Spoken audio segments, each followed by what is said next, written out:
Hello guys and gals, and welcome to another episode of Unique Items. And today we're going to be going over the Ring of the Starless Skies.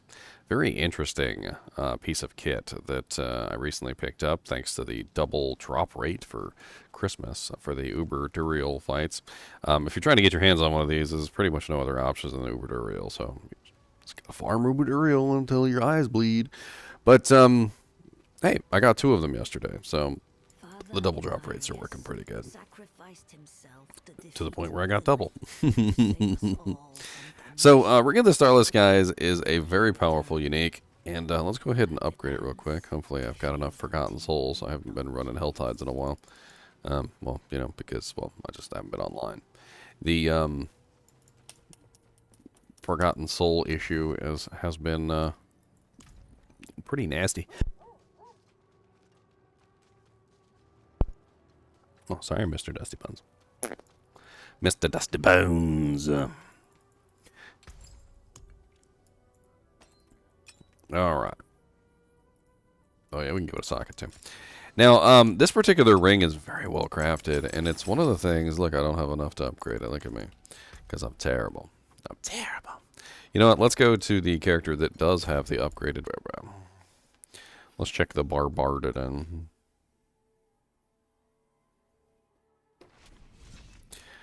Does my boy the Barbardin have it? He does have it. Alright. So the Ring of the Starless Skies, when fully upgraded, has some pretty insane stats. First off, one of the things that you're going to note is that when you find any ring, it gives you 12% to all resistances. But it also gives you a secondary resistance of something else, like fire or poison or lightning, etc. Well, the Ring of the Starless Skies gives you double all resistances. That's right, double all res. So right off the bat, you're getting a pretty nice bonus of just an additional all resistances in both slots, which means that you won't really need a special gem more often than not, because it's going to give you a nice little bonus to all your res. On top of this, we also have an amazing 7.5% critical strike chance, which is perfect, by the way. A lot of the times when people set up rings, they set up rings with critical strike chance. As you can see, even my ring here only has 6.3% because I didn't find a perfect roll, but I need that sweet, sweet 14 maximum fury. And it has a perfect 7.5% chance, crit strike chance. Then it also has a perfect 26.2% critical strike damage, which is an amazing setup there already. And then it stacks core skill damage, which is understandable because the skill itself, the actual effect itself, is focused on core skill. And as long as you're a character who's building core skills, it's certainly not a bad choice. There's a lot of different options. He's got to climb at my shirt. There's a lot of different options for core skills, and I mean, you could do double swing. It could definitely help with whirlwind, upheaval. I mean, Hoda. There's tons of different abilities that can get good effect out of the way that this item works. So it definitely helps core skills a lot. It also has a perfect 9% lucky hit chance, which is freaking amazing too. I absolutely adore this ring.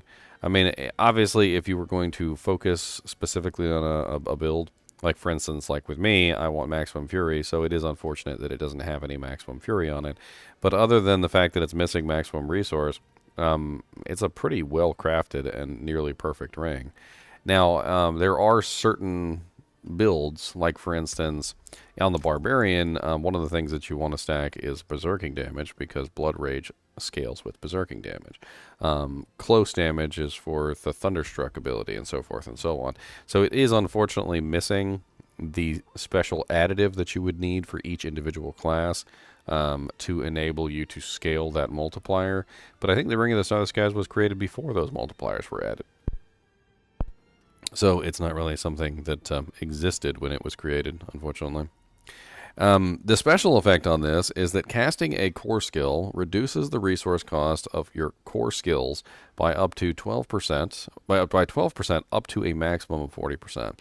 So what this means is that when you utilize this particular item, you're going to get a reduction in the core skill cost. So if I take double swing and put it down here just for the time being, you'll see that double swing costs 25 fury. So let's go over to the training dummy real quick, and we'll test this out, and I'll play around with the way that the reduction cost works on this ability. Now, it can be combined with other ways to generate fury, and I think if you play around with it enough, you can pretty much make the core skill cost nothing. It does require a couple hits, so I mean it doesn't take much math to figure this out. But if you calculate out how much percent it gives you in reduction per hit, and then you multiply that out by the number of hits, so 12%. So that's one hit, plus another 12%, which is 2 hits, is going to give you 24% reduction. And then plus another 12% is going to give you 36% reduction. So within 3 hits, you will be near the 40% cap. And on the 4th hit, you will have reached the 40% cap for the Ring of the Starless Skies. So your skill will be reduced in its cost fully by the 4th hit, but almost fully by the 3rd hit. So essentially, what I'm going to do here is I'm going to go ahead and build up some fury. And once I have my full fury, I'm going to use my ability. And it goes down from 25 to 22, down again from 22 to 19, down again from 19 to 16, and then finally down from 16 to 15. Now the skill costs 15 fury, and anytime I use the ability, it's only going to cost 15 from this point forward. However, if I use any ability, including evade, it immediately resets the reduction back to the full, which means it does have to be completely reset. Now, this is actually pretty good, though, because it means that if you're using an ability like Whirlwind, for instance, which is a channeling skill, you can essentially reduce the channeling cost relatively quickly down to a rather low amount.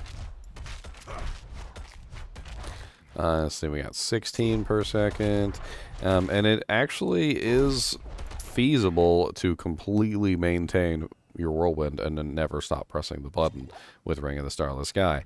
And that's kind of the entire idea behind the Ring of the Starless Sky, is that you can essentially spam a core skill. Instead of trying to build up resource for the core skill constantly and trying to make it so that you can maintain, like your basic to core skill, basic core skill, basic core skill, basic core skill, right? This basically means that you just have to build the resource initially.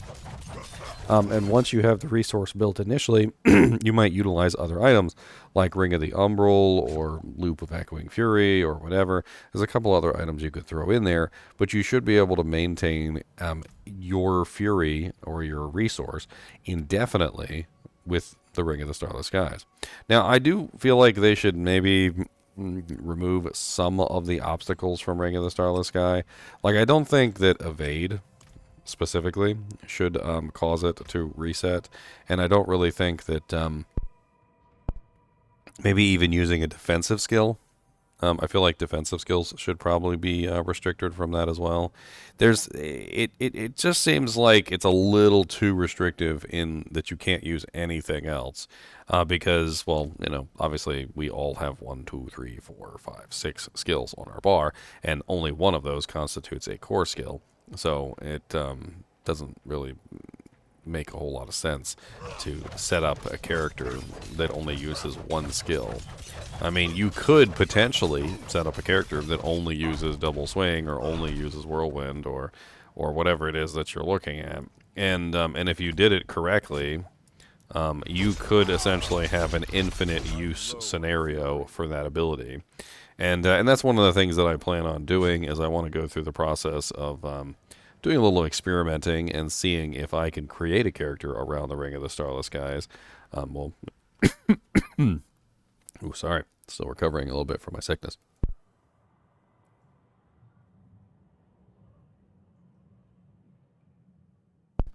Which is really the thing that you have to do with this. I think if you want to utilize this ring to its full potential, besides obviously it being a very well-rolled ring, you really have to build a character around the basic skill.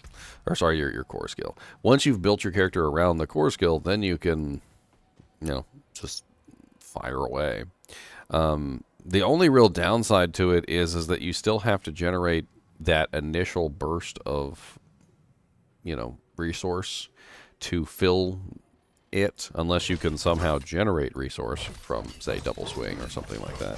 Because if you can generate resource from the ability, even if it's just a little bit, as you can see, I mean, you only have to generate, what is it? I think it's like 15. You only have to generate 15 per strike. Or if you want to maintain full fury, you have to generate more than 15 per strike. You're going to have to generate 16 or higher. But if you can generate 16 or higher, then you might be all right. I was thinking about a couple ways that you could achieve this. So, like, instead of using the two-handed axe expertise, I could potentially be utilizing the one that has the 10% chance to get 2 fury when hitting an enemy, double this amount while berserking. I think this one might work better. And then that way, so, like, if I'm attacking, I generate all my fury, and then I start attacking with double swing, and then there's a longer time period there because I can generate fury in other ways. There may be a couple different ways I could potentially change things to generate more fury, and essentially keep double swing running indefinitely. It could be very interesting to try and switch this Frenzy Barbarian, which is a very powerful barbarian, over to, say, a double swing barbarian. Using the Ring of the Starless Skies as a very interesting option. Keeping Ramaladi's Magnum Opus to scale damage, and then using Ramaladi's to scale double swing, and so forth and so on, to see how high I could potentially get my damage output. It's definitely a fun one. It's a thought provoker. It's an item that makes you think about how you can get the most effectiveness out of the item, and in doing so, like, what kind of crazy builds could you potentially develop? Since it's usable by all characters, I mean, I could think of a couple right off the top of my head. Bone Spear Necromancer could get very good use out of this to basically have infinite bone spears. You could also potentially utilize this very well on the new Dolmenstone Boulder Barbarian.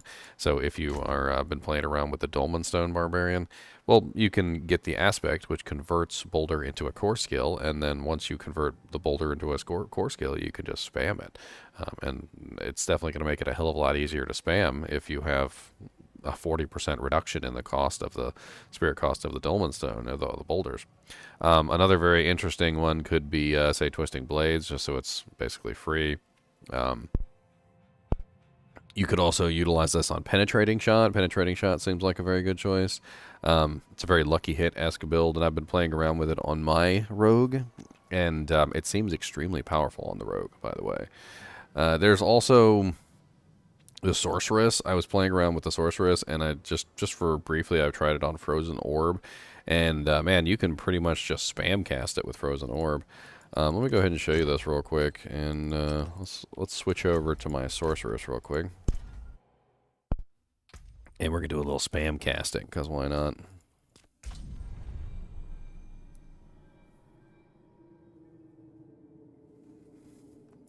Not worried there for a second.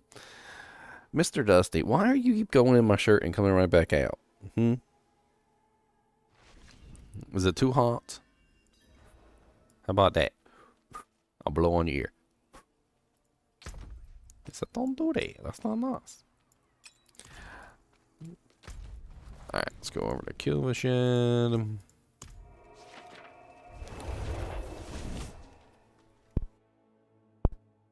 So Frozen Orb already has some pretty nice ways to reduce the mana cost, and I also have a pretty nice mana cost reduction from the Blue Rose, which is 23.7% mana cost reduction. I got a perfect one, which is exactly what I wanted, and that brings my Frozen Orb down from 37 mana cost to 28, just from the Blue Rose ring.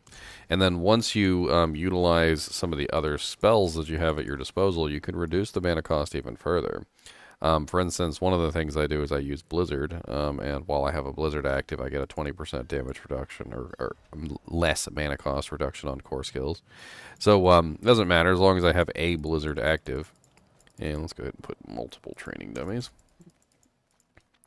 So as long as I have a Blizzard active, I get a 20% damage or reduction, so I'm down to 22. And then when I cast Frozen Orb several times, you can see it goes down pretty darn low to, what is it, like 17 right now. And it also feeds into itself, which means it gets its own mana back when it hits a frozen enemy. And since I freeze everything now, with the Ring of the Starless Skies, I can essentially maintain a nearly constant frozen orb. I mean, I'm just literally holding down the button at this point. And this isn't even with the Blizzard active. This isn't with the special bonus that comes from Ice Armor or any of the other reductions. I'm basically just spamming Frozen Orb at this point, which is what Ring of the Starless Sky is letting me do. If I take off Ring of the Starless Sky, I'm pretty sure that doesn't happen. I'm pretty sure I eventually run out of mana without it. So, it's pretty chunking down. Yep. I mean, it seems like if I get lucky with the mana bumps, which is like when it hits the target and it gives me back the mana for the multiple targets, it seems like I'm able to maintain. But it definitely seems a lot more iffy. There's a couple situations there where it seemed like it almost dropped down to 0. And it could be because I'm hitting multiple targets. Let's try on a single target and see how well I can maintain with a single target. And this is without the Ring of the Starless Sky, by the way. So as you can see, there's definitely a lot of ways that you can utilize the ring. But as of right now, I don't even need the Ring of the Starless Skies to maintain that full bonus. Interesting. But can I maintain it if I'm using, like, say, if I'm using this, and then I use this? No. See, once I throw in the Blizzard into the mix, things get a little more iffy. So let's put the Ring of Starless Skies back on, and we'll throw in the Blizzard now.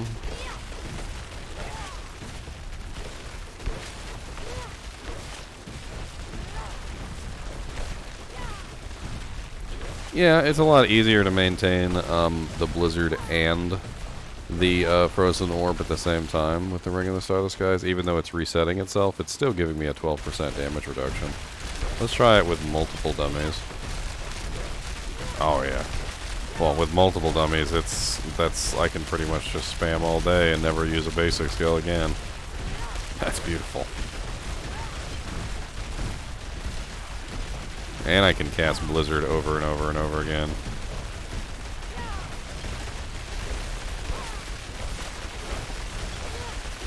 I wonder if I can just cast Blizzard.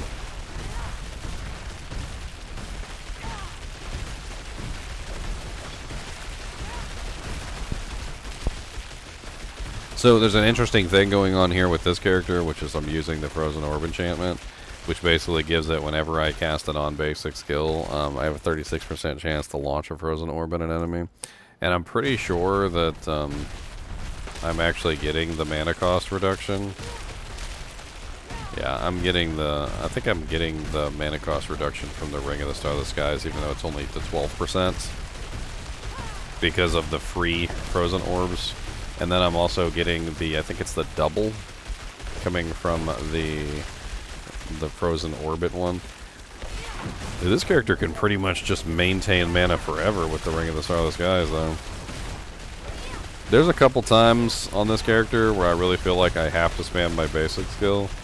Honestly, at this point, I feel like I could take my basic skill off and just never use it again. Like, the Frozen Orb ability itself seems to almost completely maintain itself. I wonder about on a boss. Let's try a boss. Because bosses aren't frozen, and I won't be able to get the extra do jinx, and we'll obviously you'd only have one boss, so.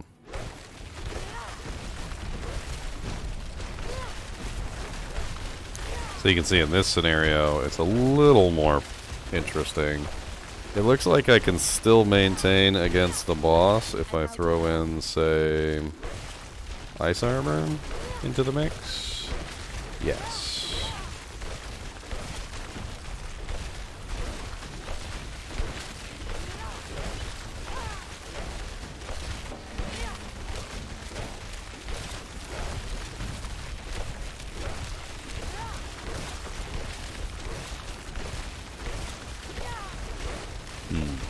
Well, I don't want this video to go on forever. As you can clearly see, there's a lot of testing that has to be done with the Ring of the Starless Skies and playing around with whether or not it's optimal for your build. As always, well, actually, I think I forgot to read the flavor text. Yours is the power to pluck the stars from the heavens with the ease of a child gathering the fruit from the bough. Unknown. Anyway, as always, I do appreciate you guys and gals joining me for these fun videos, even when we're just experimenting with a uber unique. And as always, keep watching.